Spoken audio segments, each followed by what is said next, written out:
And so I was born here, studied here, went to Hebrew University from the undergrad, the master's, and I think that's pretty normal. But then I moved to the United States for grad school, and did my PhD at Princeton, and spent most of the 2010s over there. I returned here 2019, and started teaching. And crucially, I think for this particular project or conversation, I guess, I was on sabbatical last year. Right? So I was not here when everything started. I was in sabbatical since, August 2023, and I returned here on late August 2024. So for that year, I was not here in person, and I was able to follow things from afar, which has its benefits and also some challenges. Since late August, I've been here, and I've been speaking out, so somewhat changing the emphasis of what exactly I do. Right? So until I returned here, it was mainly in research, documentation, and putting things online periodically. Going back here, the atmosphere here makes it a bit more difficult to have the distance and be able to write things. And then there's a lot more stuff that's going on a day-to-day basis. And I also felt that being here provided some opportunity, at least, to be able to speak out in person, both through media, both through writing, shorter projects. So, right. So I put out a couple of pieces in an Israeli media website with a local call and plus 972. Yeah, essentially trying to bring voices that are maybe known outside of Israel and to Hebrew, to an Israeli public, which is not something I tried to do early on. Yeah, I've also been involved with campus issues and speaking out again in different contexts. So that's more or less about me. My it's also important to note that I'm a scholar, a historian. I was trained as a historian. I was trained as a historian visiting. Yeah, either the Byzantine Empire on one hand, or if you want more broadly, like the Eastern Mediterranean during late antiquity, the Middle Ages. That's kind of like my expertise. So I was not very knowledgeable when I started this. I guess I was a bit above average compared to Israelis, but I was not an expert on anything Gaza related or Israel past. Right, so this is all new to me. And I can go into detail as to why I decided to take this project. Yes. Okay. So I guess I'll start with October 7th. And on October 7th, when I was, again, in the United States, and I remember my wife woke me up at about 6:30 a.m. there. It was about early afternoon here. And she's like, you have to wake up, something big is happening. So I'll obviously wake up, look through Israeli media, and yes, something big is happening. And I can go back about a decade earlier to 2014. And in 2014, there was another round of violence, perhaps the largest round of violence between Israel and Gaza until the current war. And back then I was a grad school. I was a graduate student. I was traveling around the Balkans for my regular research thing. And I showed up in Israel, kind of like in the middle of the war.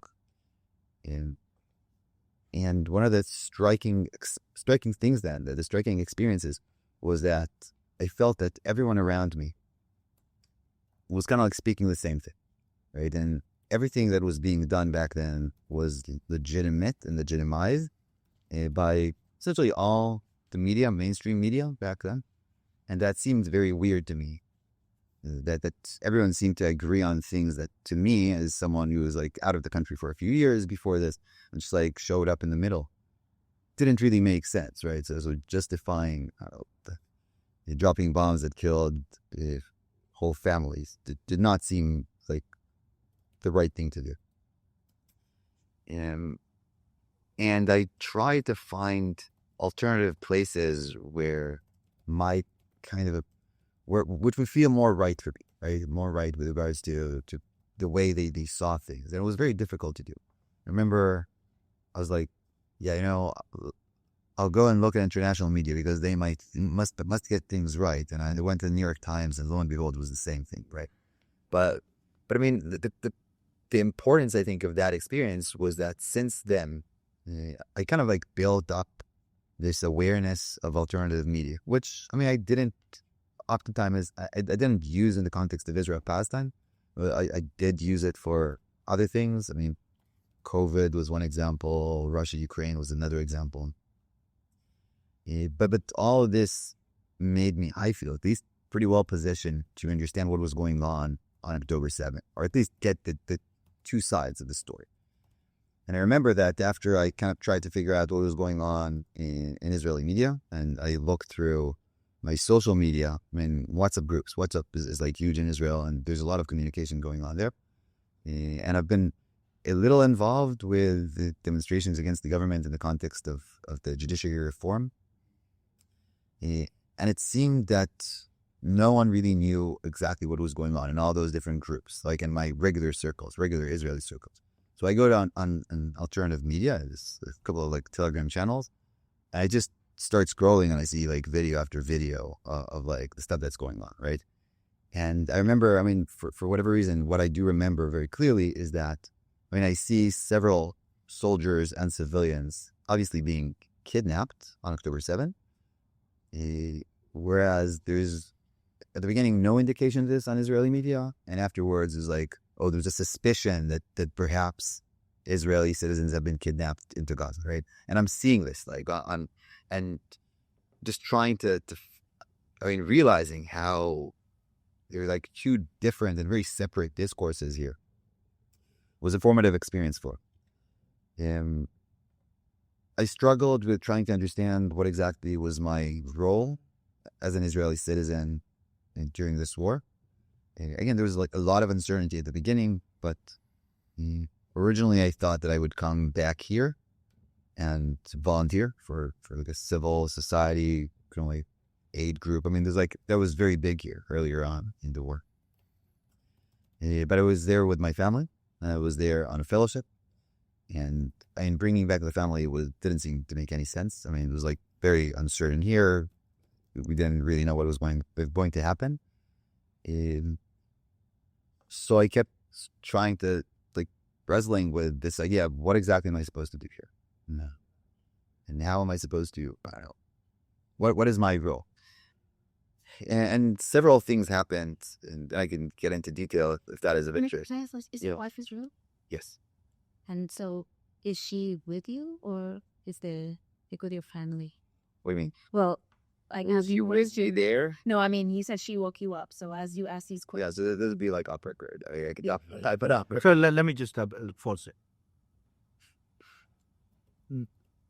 You've been attacked from the mainstream, in particular Mossad, former officer writing. I have it in here. I'll send it to you. Yeah, I mean, Just he picked up. I think you're talking about the the guy on camera. Okay, yeah, Yeah, that's that was a fun. attacking you for lacking the necessary qualifications, credentials to talk about. It's like, you know, the main charge was that you're a specialist in Eastern Roman or Byzantine, and you're a historian of antiquity, and you don't know anything about genocide, and you were pitted against more established genocide scholars within the Israeli academia. Pastor Chane something. Yeah. So do you want to respond to these like criticism, and that will get us into the main topic of your mission? I mean, I can go point by point and like state my opinion there, but I think generally speaking, I was always very clear that this is not my expertise, right? The document that I put out, he has like an ethical description, an ethical and professional like statement at the beginning saying that, I'm a historian. This is not what I do, but I know how to learn. I know how to study. I know how to research new things. And these are the tools I'm using. And the way I see this entire project is I mean, it's also a public learning process for me, right? I mean, I'm trying to be as transparent as I possibly can. I share, all the early versions that I put together. Everything is publicly available on the website. I think it's also easily accessible. And so you can see how my thinking developed over time. And my thinking has developed. I mean, my thinking both on the war and what is going on in the war, and also on how to do this project, this essentially public history project. I've been getting a lot of feedback, both positive and negative, and I can go into that in more detail if that is of interest. But I believe that feedback, both the positive and the negative, is very informative for me, right? I'm using that feedback to improve. Sometimes people get I'm a person, right? I'm one person working on this. Right? So obviously I might get things wrong. I've not gotten a lot of stuff wrong so far over the past year, and I'm glad that that's the case. But if I get something wrong, I'm sure I'll make a change, and I'll be glad to do that. So in a sense, these attacks, they're not pleasant, right? Personally, but they do force me to rethink and force me to justify my statements and my conclusions, my methodology. And I think I'm grateful for all that. And actually, I would say that in general, over the past year, people who disagreed with me have taught me the most about how to do this stuff, right? So, the comments, the critique, I can point to specific things, right? This entire idea of thinking more carefully about the sources and specifying exactly my methodology, that has clearly been the result of discussions I've had, specifically a discussion with a former student of mine who's like, you taught us all this stuff. What's your methodology? How did you get to this point, right? And we had like a very long email correspondence. And based on that email correspondence, I was like, you have a point here. I need to be more transparent about what exactly I'm doing.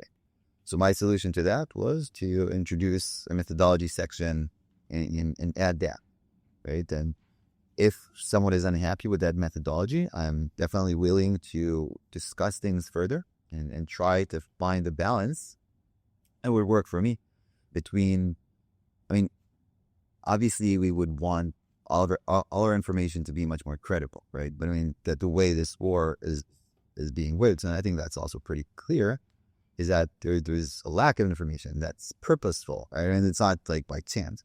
And there are no international journalists getting into Gaza for like 15 months at this point. Yeah. Right. Yes.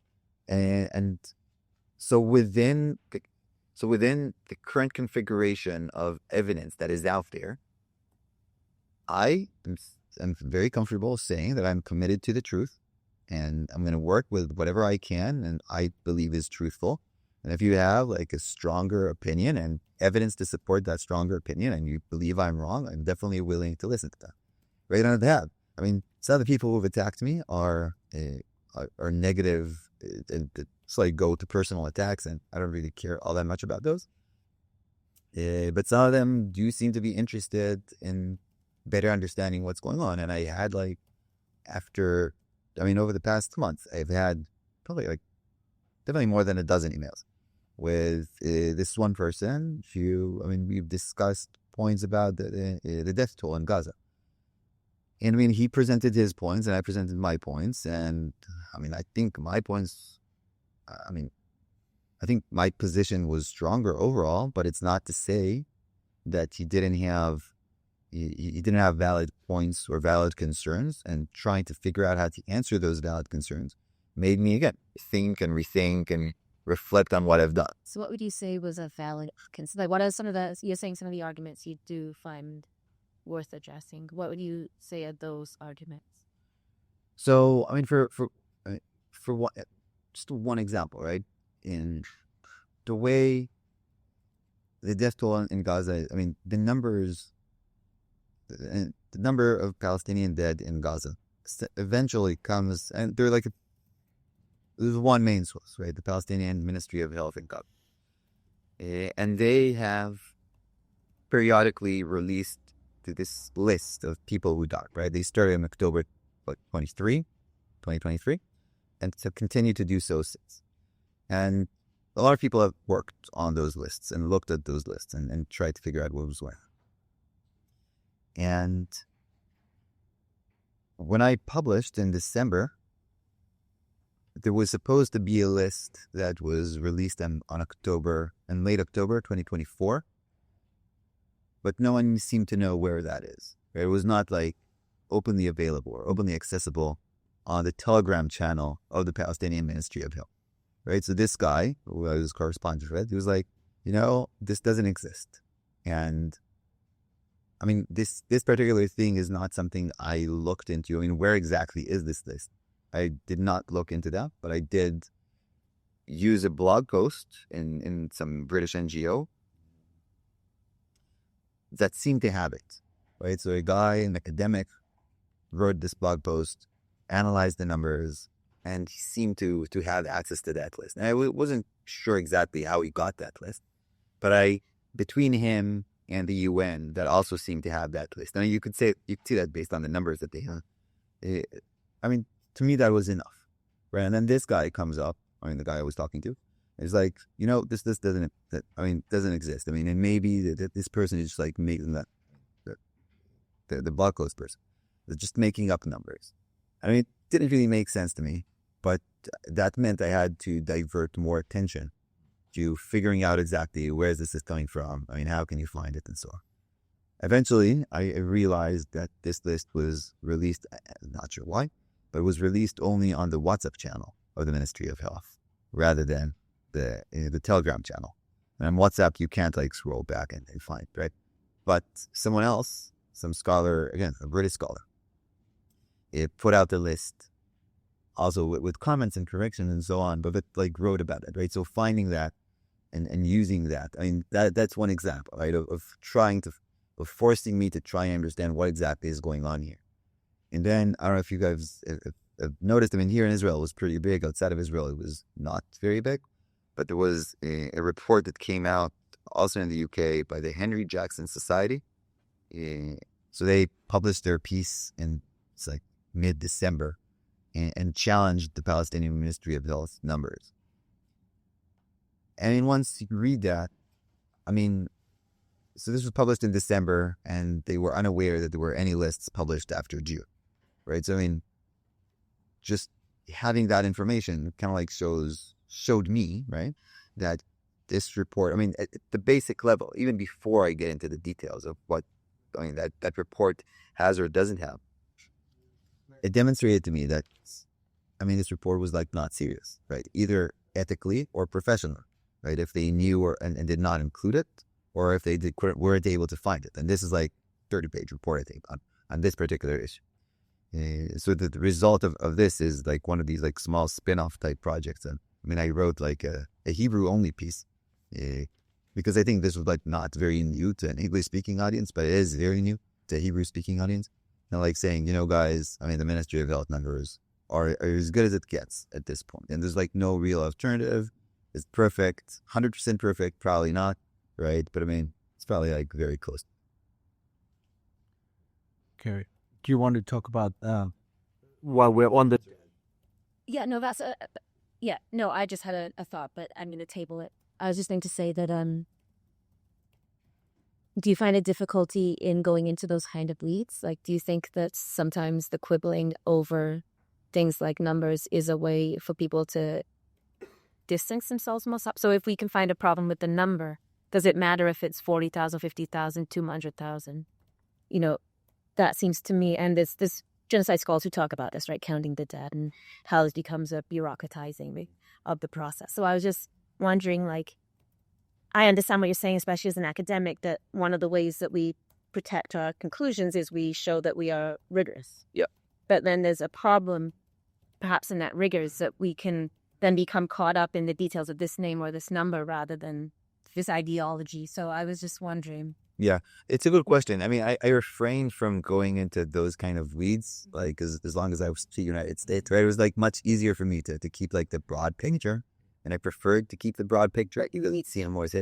But once I came back here and I decided to commit more to like Hebrew language discourse, I mean, I spoke to more and more people who disbelieved, who expressed like disbelief regarding those numbers. And I was like, am I going to like dedicate a few days to like just figuring this out once and for all. And it took me a while because, I mean, it seemed pointless, especially with regards to international like discourse, where we're like way beyond that point like of doubting. I mean, there was like it was big early in war, but I mean now I don't think there's anyone serious who disbelieves those numbers. I think we all think it was an undercount. No, it is an undercount, but and we can talk about that as well, right? But I mean the formal like official quote unquote right death toll, which is like maybe like the minimal number. Can I jump in here as a student of genocide? The crucial question is the destruction of Gaza as a community, and death toll is a component of it. You know, it's like in English we have a saying: there are a million ways to skin a cat. Israel has resorted to 500,000 ways. Right? Can you start talking about how you collate the information? Yep. And how you or why you arrive at the conclusion that the state of Israel is committing a genocide? Okay. So that question, I guess, has been resolved more or less, right? Yeah, yes, yeah, please. And I don't any. You don't have to answer. Let's try like answering stuff. So if you go back and look at the first things I've written, I did not think this was a genocide. I thought these were like war crimes, and I thought these were crimes against humanity, and that was based on what I've been seeing. But as time moved on, and partially because I mean this is like this very reflective, introspective as well project of writing. I mean, committing to something in writing, putting something in writing was, definitely makes you think much more about the words you use, and also this kind of public commitment to the truth, and to taking a position. I mean, early on, there were people outside of Israel who said this was genocide. Also, some people, Palestinian people in Israel. I don't remember a lot of, or maybe there have been, right? But I don't remember any Jewish Israelis calling this a genocide like very early on. Very early on. I mean, I'm speaking about, let's say the winter of 2023, 2024. But as I've written these things, and I became aware, right? I was not, at the beginning, I wasn't aware of what exactly are the definitions of all these terms, right? I mean, again, I'm like completely out of field here. So figuring out what is a war crime, figuring out what is crime against humanity, figuring out what is genocide, and just reading the definitions, the formal definitions, I had to try to figure out, where do I position myself within this discourse? And I think the jump between describing this as a crime against humanity and describing this as a genocide was difficult for me personally at the beginning. But I kept asking myself, what is the best word or term to use to describe what is going on? And somewhere around February or March 2024, and you can see like the transition in the document, I came to the conclusion that this is probably this is the best term to use to describe the reality I was seeing. Based on and I was like very clear about this. I'm not an expert. I haven't studied genocide, but I do know how to read, and I do know how to think in these terms. And I'm explicit that as like a lay person on this particular aspect, who is a citizen of the country that's responsible for these acts, however we would want to define them, this is the best term that I can find, right? And I'm saying, and you mentioned Owen Jones earlier. My position back then is kind of like the same as it is now. And to a certain extent, the term doesn't really matter. Yeah, sure. It matters to a certain extent, right? But perhaps once the ICJ decides in like a few years in the future, maybe it's not a genocide, right? Maybe it's just like close to a genocide, or like a step or two steps or three steps away from a genocide. none of these things is like okay for me, right? It's none of these things is going to make me happy, right? So in a way, speaking, I think one of the things that I learned to do, speaking to an Israeli audience in particular, is to kind of move away from that definition. I mean, if you ask me, I can tell you, right? But I mean, starting to debate whether this is or is not genocide, I mean, it is important, but I think the most important thing right now is to finish this, to end the war. And after that, we can debate, right? And maybe you have a point, maybe you're right, maybe I'm right. I mean, I don't know. I mean, they're like definitely smarter people than me. We're going to struggle and grapple with this for years into the future, right? But for me, somewhere around like February or March 2024, we crossed this line for me as a citizen, right? As an informed citizen who wanted to take a moral position on what my country was doing and is doing. Yeah, so that was my red line. And also that we're working to come up with a word that's beyond genocide. And also like the word Holocaust might be a truer word for Israelis. It is, I think. And I think one of the challenges within Israeli Hebrew discourse is this idea of genocide. I mean, there's like this idea that genocide has to be something similar to the Holocaust, right? Like camps and gas chambers and trains and whatever, right? And I think it's difficult to get an Israeli audience to acknowledge that, you know, you don't have to have exactly the same thing for this to be considered a genocide. But personally, I think that this is, I mean, it's also awareness and how aware the Israeli public is, partially because of Israeli media that I believe plays a huge role in the way this war is being waged, in raising these questions, making them airing these questions and having some kind of discussion about this, right? And there was very, very little discussion until like 2 or 3 months ago about anything like this. This is maybe a painful question. That one of the questions we've heard over and over again from Palestinians is, how could the people who are victims of the Holocaust now be inflicting this? And I know these are extremely, that history is extremely painful for you, a Jewish person. But so again, feel free to navigate this question however you want. But we've consistently heard this. What is, I mean, you living within it, obviously, what is that for you? Like, how do you grapple that? Yeah. I mean, I understand where that question comes from. And I mean, I hear it as a more or less emotional question, right? I mean, how can this happen, right? Personally, I mean, I try to dissociate myself, and I talk about the psychological issues here, which well, I can worry about those later. But I mean, I prefer to just try and understand, right? To try to reflect and analyze what exactly is going on here, and how did we get to where we got, right? And I could try to disentangle this, right? But for instance, the media, I mean, I mentioned, played one role.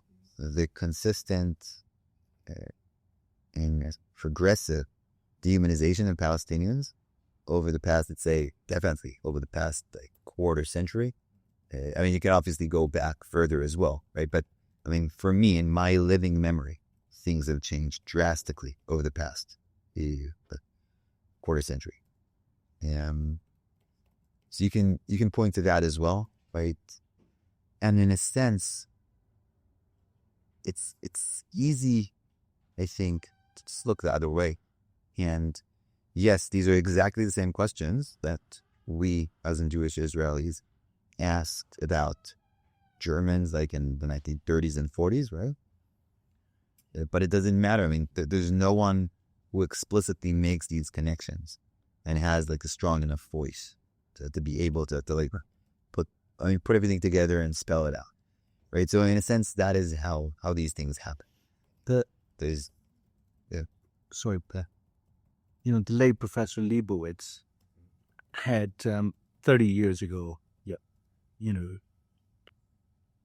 warned the Israeli society and the intellectual class that if the trend of this dehumanization and adoption of Nazi-like ideology spreading it by the state of Israel and all the institutions continue, we will end up, or like Israel would end up where Nazi Germany was in the 1930s. That was his warning. You know that, right? Can you talk about this, like, a state-sponsor attempt to render Palestinian lives worthless? So I think today, it's a bit more complicated than that, right? It's not necessarily the state in top-down, like a top-down decision, right? I think for different reasons, different individuals and institutions within Israeli society prefer to have a lot of this war, and you can continue this into domestic politics as well. I mean, domestic non-Palestinian related politics as well. They prefer an ambiguity, right? An explicit, sometimes implicit ambiguity of what exactly is going on, what exactly are our goals, what exactly are the norms and values that we believe in or that we are committed to.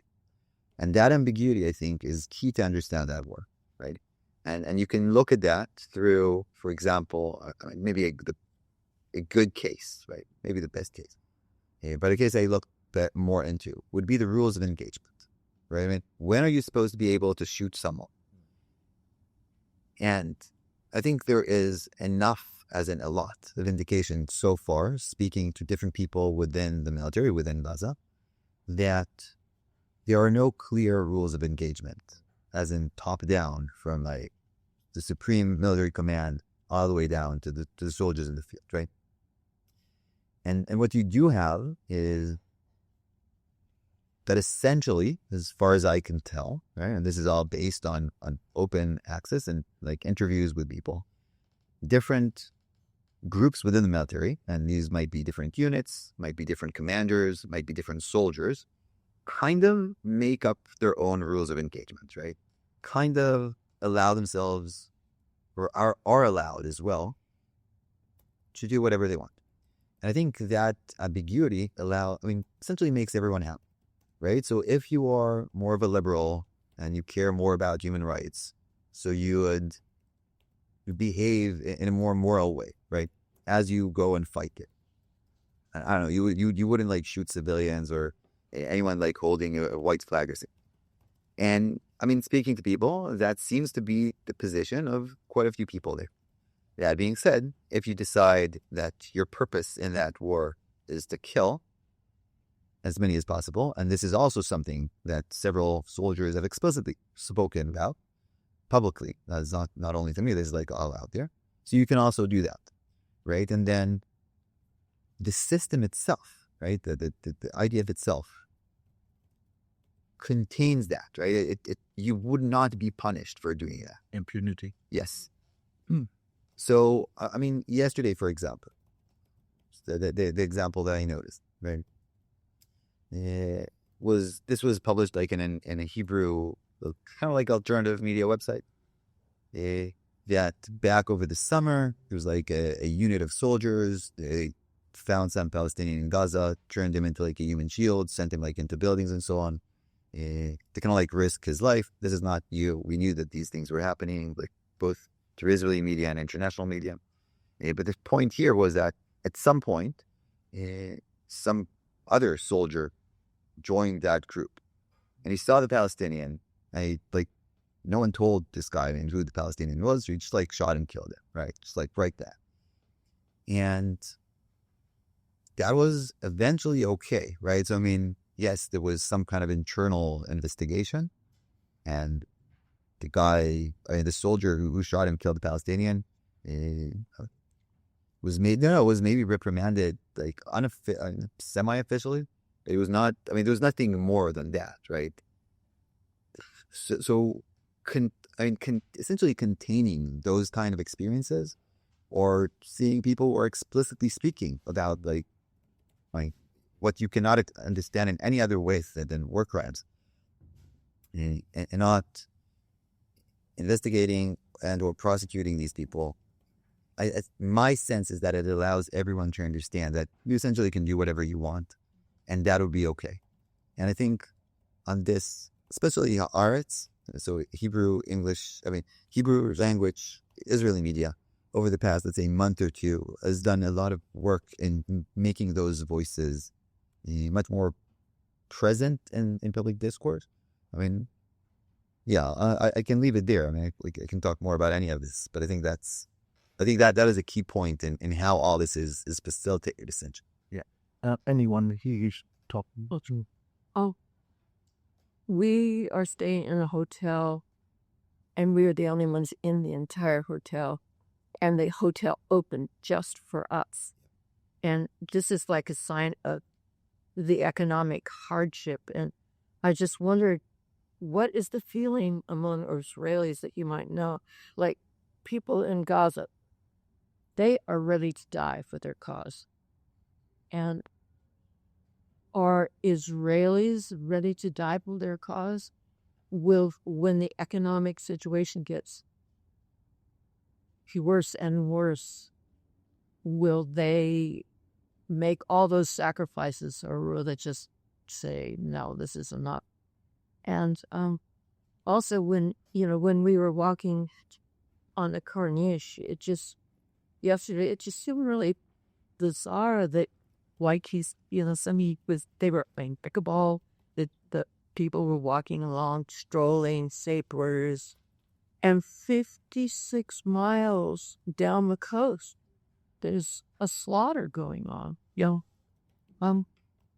So I don't know, the average Israeli, are they committed to seeing this whole thing out, or will they say, oh no, enough, let's do kumbaya and go into truth and reconciliation?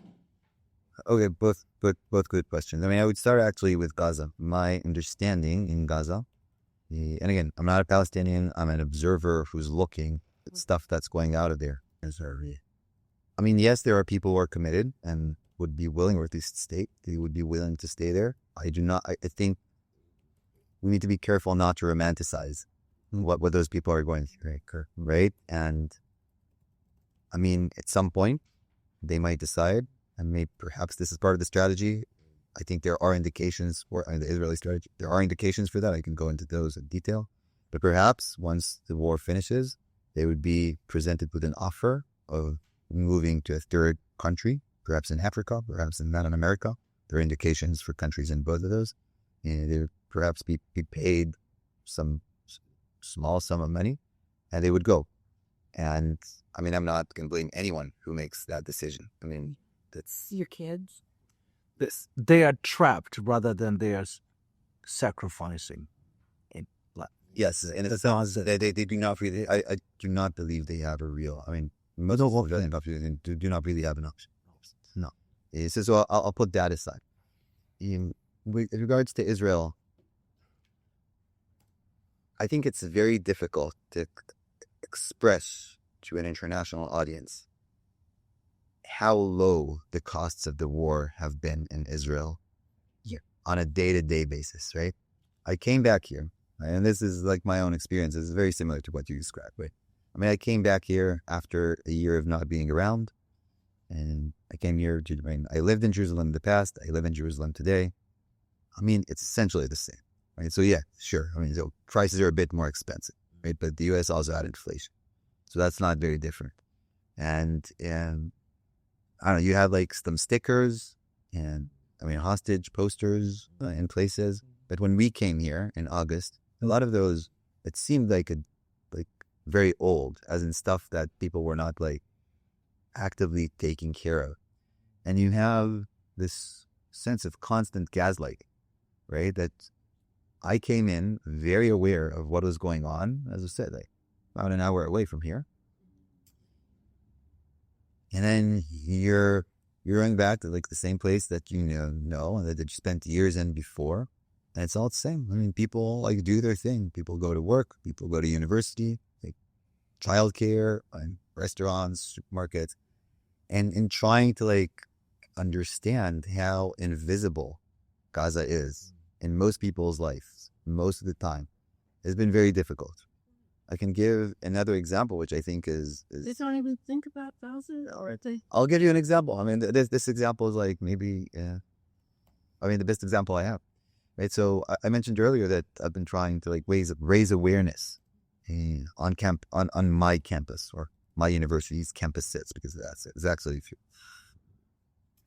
And we put together 3 events so far during this semester, which is going to end in a few weeks. And at the beginning, we weren't sure what exactly is going to happen, right? So last year, people who tried to put up these events and were essentially attacked, like on campus as well. It's like very controversial and so on to speak out against the war. So we didn't really know what was going to happen. We kind of like prepared.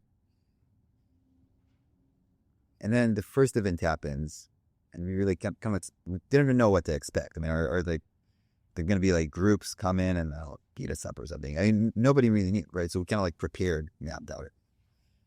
And we spoke for almost an hour. Only one person came, like shouted once or twice and kind of like went away, right? So that was like mine. But the point, I think, the key point is that the second event we had, and these are events like in public space, like central public space on campus. The second event was in a different campus, like a less political campus. So we go to that place on the grass, and this is like during like the official like recess break thing. Right? So we got like maybe 60 or so people, students, faculty, staff, who would come and listen. This was like a teaching format, right? So we had like 4 speakers read different things or talk about different things. So we had like these 60 people come and listen to us, and they were like sitting on the grass, and we were standing kind of like facing them. And what happened was that, they listened, and there were no like interruptions or anyone like shouting or anything like that. Nothing close to violence, or even no one disagreed. I'll put it even that way. But maybe like 15 or 20 like meters or yards, like behind the people who were sitting, it was the party. It was a literal party with like music going on, people kind of like playing playing ping pong type game, like beach games, doing yoga. Yes. And it was striking. And I think that is the point. Gaza is invisible, right? Earlier on, it was very controversial, and like people wanted to continue the war. I think today, people want the hostages back, right? And they would say it. I think it's really consistent that somewhere around like 60 or 70% of Israelis are willing to stop the war and want to stop the war to get the hostages back. That's like the main reason why they want to stop the war. But they're not going to do all that much about it, right? And you just like continue your life because the costs are so low. It's like so low. You could just live your life and maybe like be a bit unhappy that like 100 Israelis still hostage in Gaza, but your day-to-day life is just the same as it used to be, right? So there hasn't been any like significant economic downturn. Yes, people say that it's going to happen, and maybe it will, and maybe it won't, but it hasn't. And there are inconveniences, right? For example, I'm going to go fly to the United States in a few days, and so getting a flight is definitely harder and more expensive than it used to be, right? But that's not being voiced in Israeli discourse as much. And for most of the people here, day-to-day life is the same, right? And I think that there's a difference here between Jewish Israeli society and Palestinian society, both Palestinian citizens of Israel to somewhat lesser extent, and a greater extent Palestinians in the West Bank or here in East Jerusalem, which I think experiences in a far worse way than Jewish Israelis do. And also the settlers are real different from what is here. In other words, my great keffiyeh experiment, I've worn a keffiyeh for 460 days in Berkeley. And at first I was the only one. And now maybe 1 in 200 will have keffiyehs on. So I come here and I didn't bring a keffiyeh because I thought it would be not get through the border. And I've been trying to buy a keffiyeh. I can't find it. Really? All of Ramallah, no keffiyeh. Wow. Oh, that would be my big experiment, is to wear a keffiyeh. If I wore one in Jerusalem, people would go, I don't know, keffiyeh. Or they go, ugh. Kathia. If I wore it in the settlements, like in Hebron, they'd probably stone me or arrest me. I think it's So there's different even inside Jerusalem. I think there are different things, right? So I can give you an example experience that happened to like a neighbor of mine who was very active in activities to release the hostages. And I don't know if you guys have noticed that some Israelis have like stickers or like a number that the number. We had the yellow ribbons. Yeah, the yellow ribbons, right? So she went with like, I think either or both of those to a supermarket, just like to buy stuff, right? And she told me she was shocked by this, that some guy just like came up to her and started screaming at her. I mean, why are you doing that? And it's like all like the Jewish. Free the hostages? Yes. What's the goal? Why was that controversial? Was he adopted genocide? No. Yeah. It's because over time, I think the hostages have become a domestic political issue within Israel, right? So supporters of the government will essentially justify or prefer to continue the war over releasing the hostages. And I think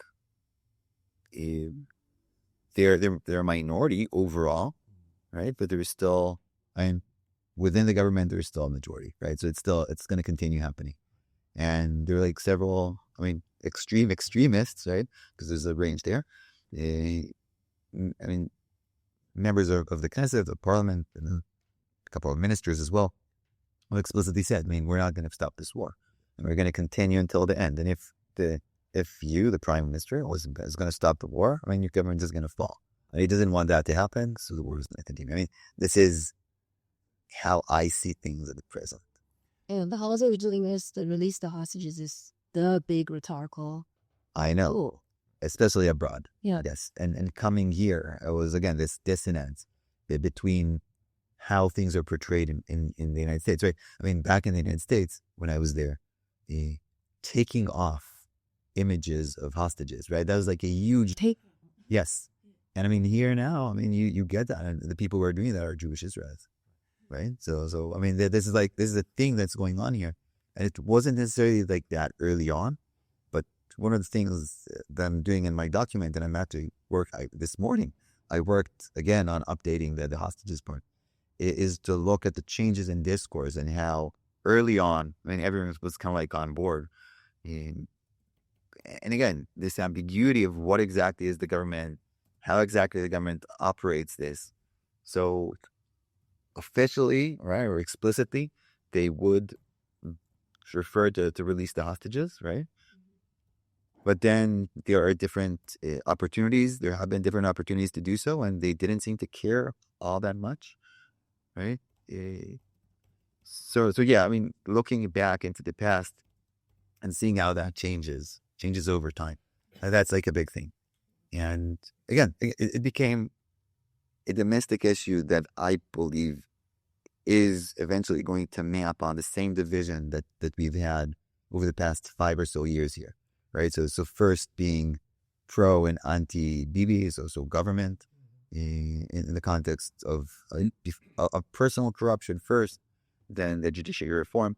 So these are different organizations, but to a certain extent, a lot of the people who are coming out are kind of the same people, right? Just like and I can see how this happens, like below the surface, based on these WhatsApp groups, right? Which just like move the activism from personal corruption to let's fight this judiciary reform.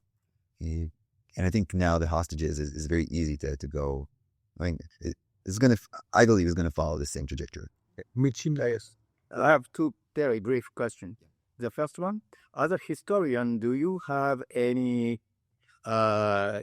impression or imagination about what is called the Hannibal Decree? How many of the victims were killed by the Israelis, and how many percent was killed by Hamas? Yeah, this is my first. Okay, so my answer to that is I don't know. I think a significant number. What is that significant number? I do not know. And I think that generally speaking, Hebrew discourse does not want to talk about this. And I think it's a very explosive question. And there's no real interest in trying to determine that by anyone, really. Right? So I had actually had this discussion also this morning over email with a friend. And so I don't see that answer being resolved in any way anytime soon. That being said, I also do not believe that really matters all that much, right? Because yes, there was, people employed the Hannibal doctrine. I don't think that's controversial. Israelis, I think were early on. That was openly discussed here early on. And yes, it's bad. I think people tend to agree with that, my sense is.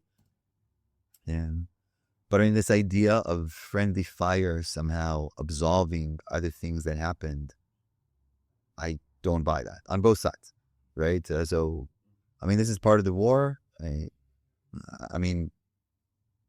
There are explicit cases, right? Like the house with like the 11 or 12, I don't remember the exact number now, of civilians who were killed. And that was like a very explicit case of that, of the use of that doctrine. But other than that, would it change the way we understand October 7 in a substantial way? I don't believe so.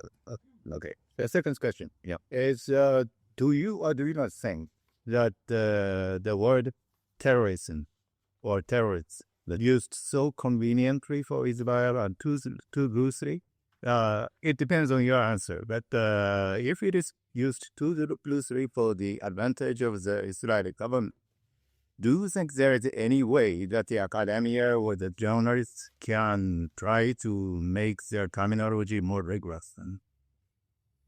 Okay, so in my document, in the report that I've been putting out, I thought about this, right, very early on. And I realized that there are like certain terms that are being used by all sides involved. If you want to take like the terrorist or terrorism or whatever, or brutality, right, or Zionism. And I believe that all those terms are extremely difficult to define. And it's what I would call, from the academic position, I've done like a little unrelated work on this kind of thing. Essentially like a boundary term or a boundary object, right? Which allows us to communicate, even though your understanding of what terrorism or Zionism or whatever is different than mine, right? And we can still talk about terrorism or talk about Zionism or talk whatever, one of these like terms, and maintain our very different understandings of what those terms actually mean. Within that context, I do not believe that using any of those terms is going to help me understand what's going on, right? And therefore, I explicitly say in my report that I'm not going to use them. I'm going to describe things using a neutral language, and I think no one's really happy with this, of the people who read this, right? On both sides. But again, I do not believe that pointing to this or that, like very generic, very ambiguous term is going to help me understand. I think, again, personally, I don't think you're not going to reach, and this is again from the academic perspective, right? You're never going to reach like a point in which everyone kind of agrees on what exactly is term X or term Y, right? But it seems to me that one point is very clear and simple. It is whether the state can be a terrorist. Again, this all depends on how you want to define it, right? And you can use the term terrorism, and people have been using it to throw blame on each side, like, right? You can say this is a terrorist state, this is a terrorist organization, right? Or institution. Right. Whoever you're talking about, right? You want to talk about Hamas, you can say that about Hamas. People from the Israeli side, you want to talk about like the pro-Palestinian side. You can use the same term to talk about the idea. Fine. And this is discourse, and I accept this, and I'm not going to change this, right? And there's no legal definition of that type of thing. That makes it more complicated. You consider yourself a Zionist?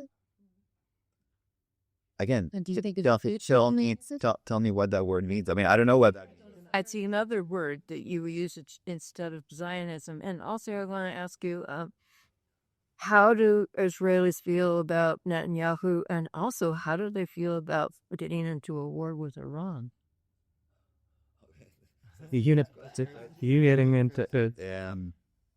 Okay, so for me, I think that what is more useful for me is to talk about my beliefs, right? I am committed to human rights. I'm trying to be a humanist, and both in the academic side and like the individual side, right? To care about human life, regardless of the nationality or religion or location of a person, this is what I believe in, right? And I don't think I have a good solution of the future of this place. I mean, I could try to say more about that, but I'm a historian. We're really, I think we're much better looking into the past than thinking about the future. Can I ask you a very practical question? Yeah.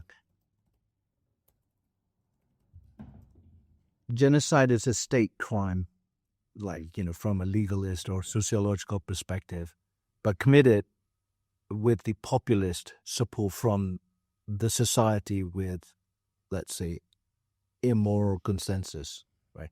So if that said, what's after Gaza? Gaza finished because the IDF was pulled out and the ceasefire was reached. But the society... You think that's going to happen? I'm not sure. No. At some point, if IDF...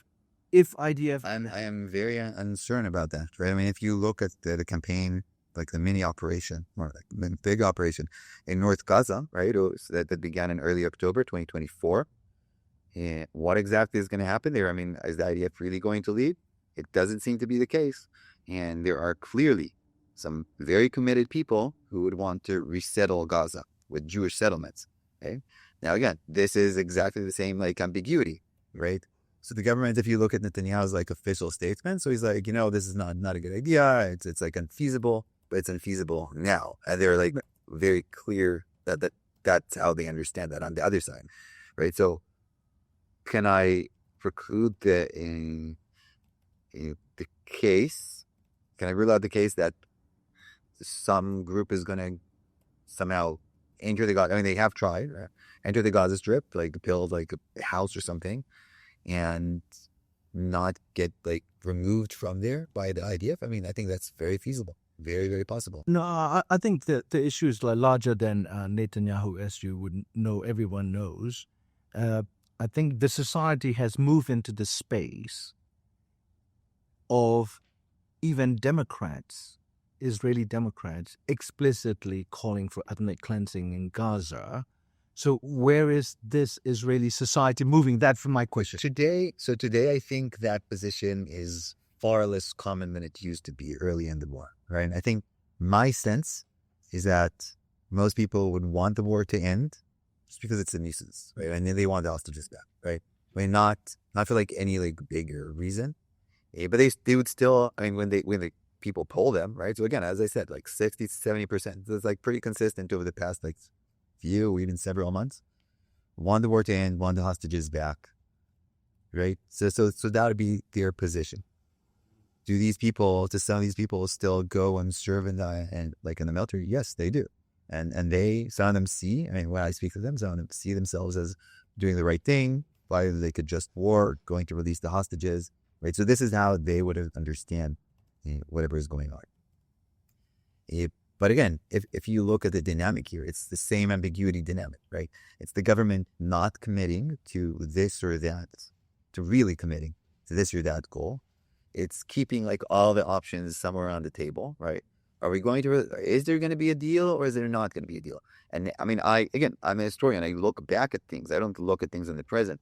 And when you look back at things, you see over and over and over again, I mean, different like vague leaks or different people saying, oh yeah, there's going to be a deal very soon, right? So this concept or idea is somewhere in discourse. It never really materializes, right? But it is somewhere in discourse. And again, I think I'm not sure how purposeful it is or to what extent it purposely is so ambiguous, but the ambiguity in general is clearly a major factor in how the war is going on and how Israeli society is essentially on board, right? Because you can go and, they can go every week, right? At least every week. Sometimes for some people, it's every day. You can go and demonstrate and call it the end of war and bring the hostages back, right? And kind of like feel that you're doing the right thing and nothing really happens, right?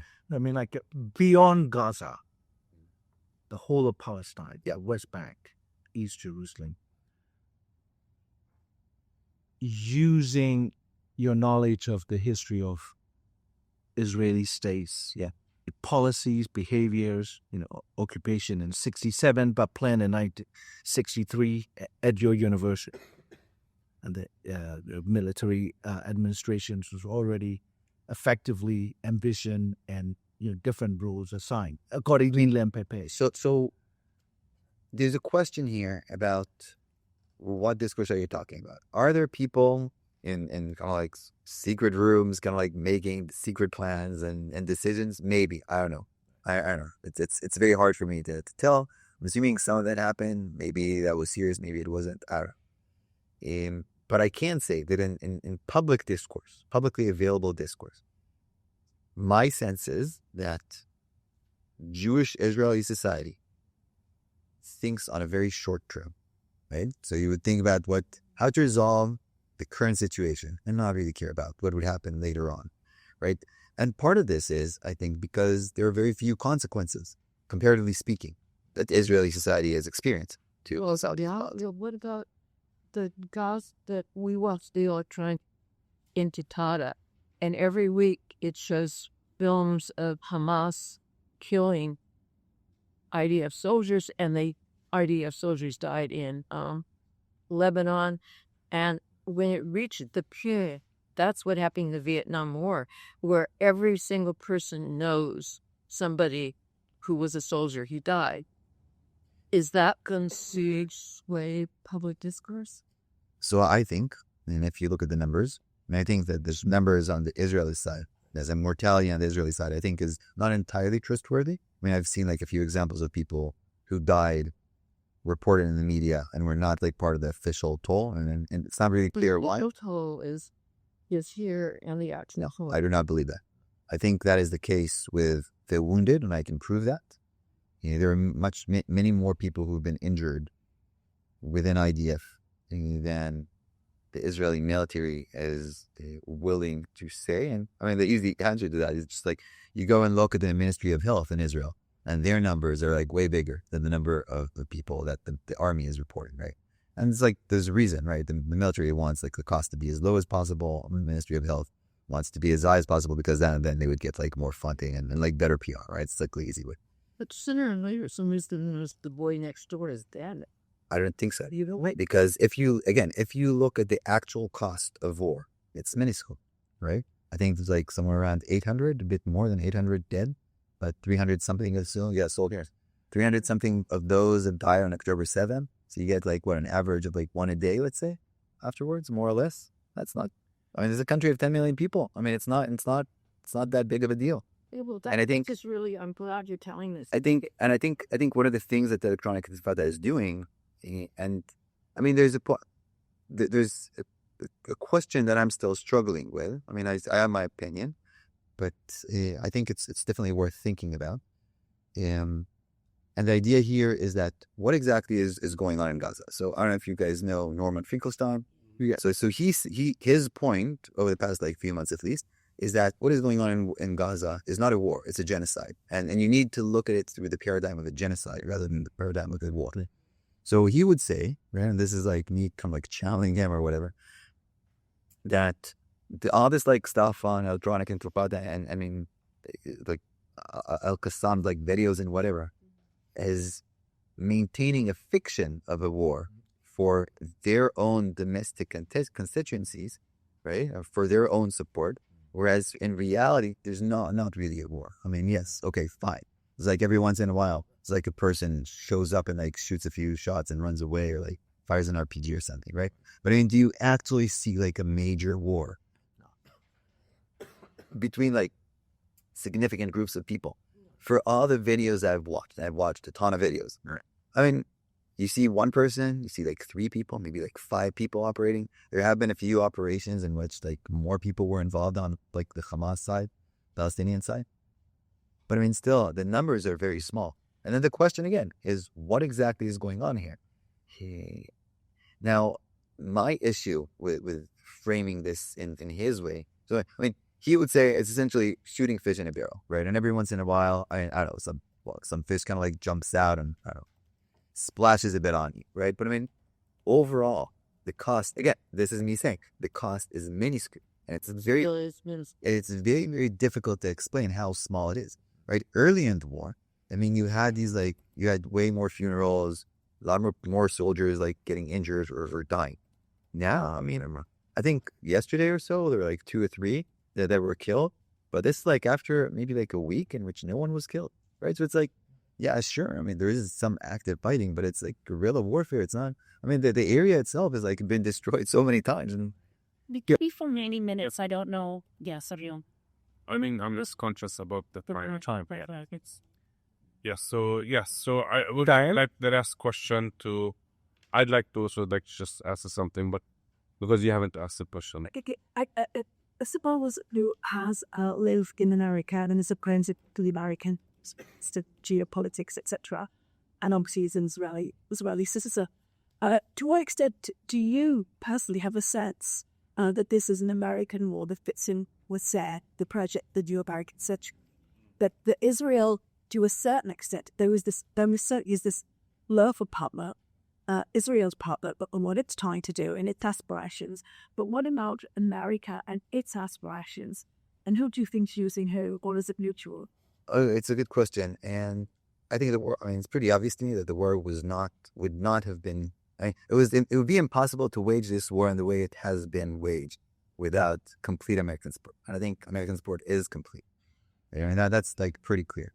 There have been reports on Israel media that some 70% of the costs of the war, right? So not salaries, but material, like ammunition, like bombs and tanks, whatever. 70% of those costs have been paid by the United States, right? And again, you can start debating. I mean, some of these numbers and how you eventually reach those numbers. And again, you can result in like a smaller number if you want, but overall, I mean, last I've seen, some $23 billion of the war's costs have been paid by the United States. And I think part of the minuscule costs to Israeli society is because of that. Right? I mean, someone else is paying the. What exactly did the Americans want? I think if you look at what they said they wanted, and I'm speaking particularly about like Biden and Blinken almost from the beginning of the war. I mean, at least publicly, they took a stance, like a more careful stance or humane, quote unquote, stance, right? Like you have to be careful on what you're doing, and this shouldn't be like another 9/11 and stuff like that. And maybe they believed it, and maybe they didn't. There have been indications of various like red lines that were placed, more or less explicit over time. But at the end of the day, they paid, and they paid consistently and constantly throughout this entire process, right? So, I mean, are there people within the U.S. administration who may have like thought about this as a way to remake the Middle East? Maybe, yes, I think. There definitely been some of those people around. Was this the dominant position held in the U.S. since the beginning? I'm not sure. I don't think so. But I think the war became too big to stop. And you can make the argument, and I think it is a valid argument, that the Israeli side did try, right? Especially Netanyahu, who was, I think, very astute in understanding American politics within the context of the elections. I think it became very quickly, it became almost impossible for the U.S. to stop this politically for domestic audiences. And they just doubled down. They kind of like, at least some of them, for some of the time, hoped this would stop, and it hasn't, right? And what were the effects in the U.S.? I don't know. I mean, I could tell you, I mean, I was there for a lot of this. I could say a lot, I could speak a lot about like the campus demonstrations at Princeton that I know pretty well. I mean, I've spoken to a lot of people there throughout the process. But yeah, I mean, I think to me, what this war demonstrated very clearly is that the world today is very different. The world post-Gaza is very different than the world some of us prefer to imagine existed pre-Gaza. In what specific ways? I think it's essentially the deterioration of the power of international institutions, the commitment to international norms, right? I mean, you have like all these different things that were not supposed to happen, right? So, I mean, yes, maybe like some third world country can wage this kind of war, right? But it was not supposed to happen in the quote unquote civilized Western or Western states and how they conducted war. And I think I find it difficult to see how I personally can return to my understanding of pre-October 7. Would there be some kind of like massive PR campaign that tries to like massage everything? I mean, there are indications that some people are planning this. Yeah, 150 million, right? Yes. But I mean, it's not something that I feel I would be able to do personally or to, I would continue to speak out.